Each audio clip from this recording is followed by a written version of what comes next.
Yeah, but again, I'll kind of like a broken record here.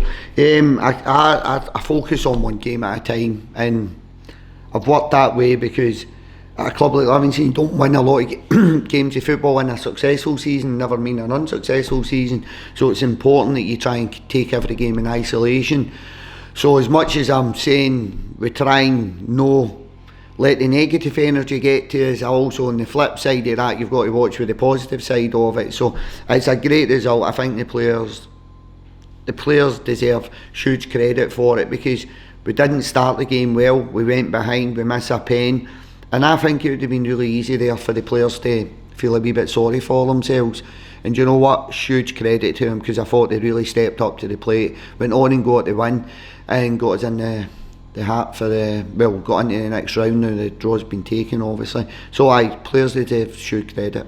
Yeah, I think Partick are probably looking at it and we're probably looking at it going, it's a winnable tie for both teams, but on the financial side there's probably not too much gate money coming, so both teams will be looking to try and get to the next round of the cup, and then by doing so it gives yourself a chance to get decent gate money, and obviously the prize money increases also. So I think it's a winnable tie for both teams. Yeah, I thought I was at the game. I thought Dundee were fantastic, really good in the first half of the game. Hearts kind of changed it, got the intensity up in the second half.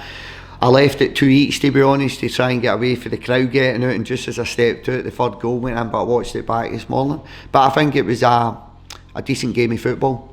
I think Doc's done incredibly well. I think Doc's, obviously Doc and Derek had a great relationship with one another over a number of years, but I think Doc in the first half of the season shown that he's more than capable of being a manager himself. I think huge credit to everybody at Dundee, players, staff, and obviously the board members, because I think they've had a very good start to the season. I think we needed Turkey. Definitely showed me we were very light in the goalkeeping department. I actually came back looking at the Rafe game wondering if I'd have any goalkeepers fit to play. We managed to get Michael done after training on Friday, but it was definitely an area we needed extra competition in there due to the injuries to Jack and the injuries to Shamal.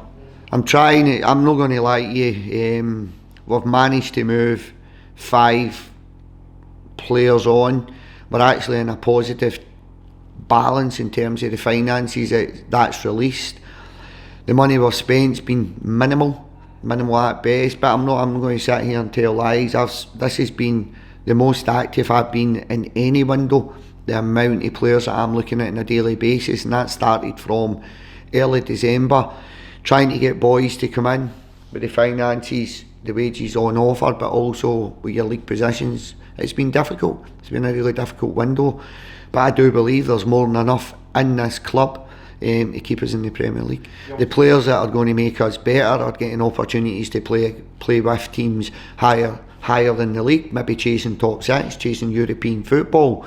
So for a competitive element, for a player element, it's natural that they're going to want to play at the best level possible. Trying to sell a relegation battle to boys isn't always easy, no matter what the finances on offer are. So we've missed out on a lot of players. These players are signed with other Premier League clubs, but do you know what, I've got to take that in the chin, and I'm part of that problem why we're sitting 12th in the league. Big Teddy, he should be available. Obviously Michael's had a good week's training. Mick Devlin went off on Saturday, but there's a chance he'll train today, be available. Big Io Oberlei's back in training, so Io's potentially going to return to the match day squad. So we're no. You've lost a couple, gained a couple. Much of a muchness, if I'm honest. No. Christian's going to be another 4 weeks at best. Christian's been really injury prone since he came here. A lot of problems with his hamstring. I feel for him. He's a really nice human being. He's really positive around the place and seems to get himself in the team. And he picks up niggles, he picks up knocks. This one looks a wee bit more serious in terms of the hamstring, so probably going to see Christian missing the next 3 to 4 weeks at best. But what I will say, there's players that probably went to Turkey with me. I'm not going to start naming names, but there's minimum probably 3 players that went to Turkey with me, in all honesty, that probably seen their futures elsewhere. Due to the injuries in Turkey, these players got opportunities. They applied themselves extremely well in the working week, and they done well in the game. So in a kind of way, you've gained another 2-3 players that were probably on the peripherals of the squad in terms of the starting 11, that have now stepped up to the plate and said, look, we're available and we're going to fight for a place in the starting 11. So we're sitting here talking about maybe Christian. Mo Sangari stepped up to the plate the last couple of games in terms of Turkey, and the game on Saturday I think he had a really good game. So albeit you're losing 1 or 2, I think we've actually gained another couple to the squad that were on the outskirts of the starting 11, part of the match day squad, but they've actually really stepped up now, and I can see them be big players for us going forward. I think I'm close, but well, whether I am or not is a wee bit different. Lost out on a lot of players, to be honest, like a hell of a lot of players. So we're getting to the stage in the window now. You're probably going to have to push the button on someone. You're going to have to get 2 or 3 in. There's still loads of options coming into us, so it's not like I'm sitting here saying we're going to go for our second target, our third target. That's not really the case. There's still a good calibre of player getting put into us.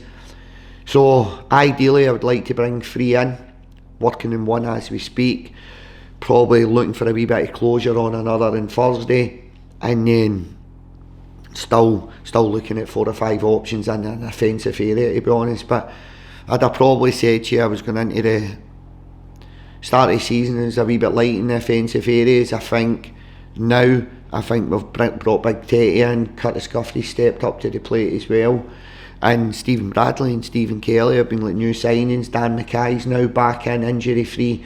So the players that we've actually gained, that their game time's maybe been limited for various reasons, have really stepped up to the plate, and I think that's going to help us going forward.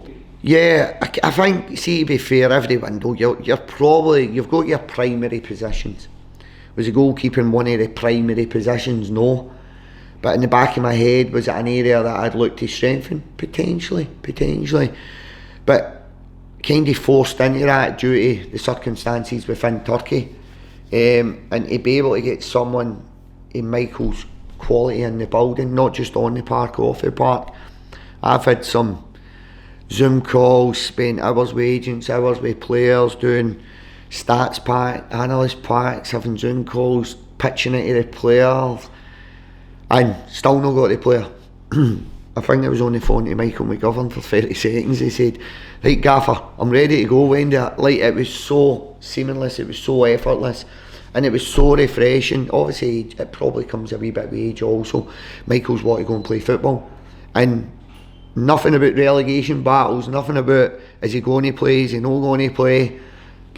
I'm up for it, I want to come and I'm available tomorrow, he said to me. That was after training on Friday. So it was really refreshing to see somebody actually want to be in the building, taking up the challenge. Let's be honest, it's an adverse situation we're in, it's a negative situation, and he really embraced that with open arms and said, let me in, let me be a part of that, I'm coming in to help you. Jack's out, so at this point in time we've got Shamal and we've got Michael McGovern, as both of them fighting for the number 1 position. So it's put competition on Shamal. I think there's been various stages within the season where we've got to have done better collectively as a group, myself included, and that's from goalkeeper to the number 9 and the coaching staff. So I think at this point in time it's nearly like a reset button, a clean slate. We're back into league action, we're ready to go again. But I am a great believer, and you need to change something for something to change.